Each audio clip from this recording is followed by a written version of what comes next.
తత్ఫలితంగా ఎన్నో అనువాదాలు వెలువడ్డాయి. 20వ శతాబ్దపు ప్రముఖ ఐరిష్ కవి William Butler Yeats English Gitanjali 191 English Gitanjali 1912 నాటి మొదటి ముద్రణకు పరిచయ వాక్యాలు రాశాడు.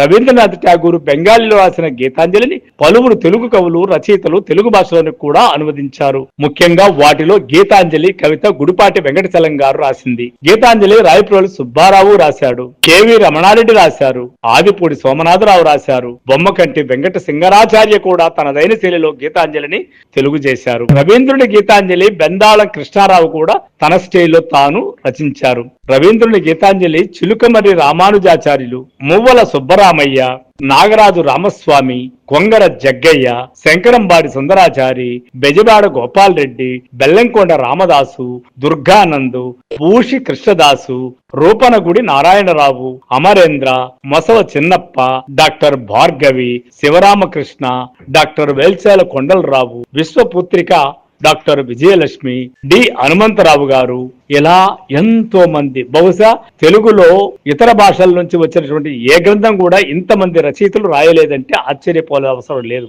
ఎందుకంటే గీతాంజలిలోని సారము విశ్వజనీనమైంది కాబట్టి, ప్రకృతిని దేవుణ్ణి కలగలిపినటువంటి ఆయన శైలి, ఆయన ఆలోచన విధానము మన దేశమే కాకుండా ప్రపంచ దేశాలు కూడా ఒక కుమ్మడిగా కీర్తించాయి కాబట్టి ఆ గీతాంజలి కావ్యానికి నోబెల్ బహుమతి వచ్చింది. మరి మన తెలుగు సాహితీవేత్తలకు, తెలుగు భాషాభిమానులకు, తెలుగు సాహితీ అభిమానులకు అందరికీ కూడా ఆ గీతాంజలి ఎంతో ఆకట్టుకుంది కాబట్టి ఇంతమంది తెలుగు చేశారు. ఇందులో దాదాపు ప్రతి ఒక్కటి కూడా కొన్ని వందల ప్రతులు అమ్ముడుపోయినటువంటివి.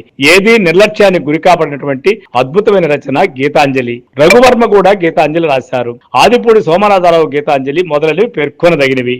గీతాంజలి నాకు కొత్త దృక్పథాన్ని ఇచ్చింది అంటారు చలం. గుడిపాటి వెంకటాచలం గారికి ఎంతో ఇష్టం ఈ గీతాంజలి. ఇష్టం అనే కంటే కూడా ప్రాణమనడం సబవుగా ఉంటుందేమో.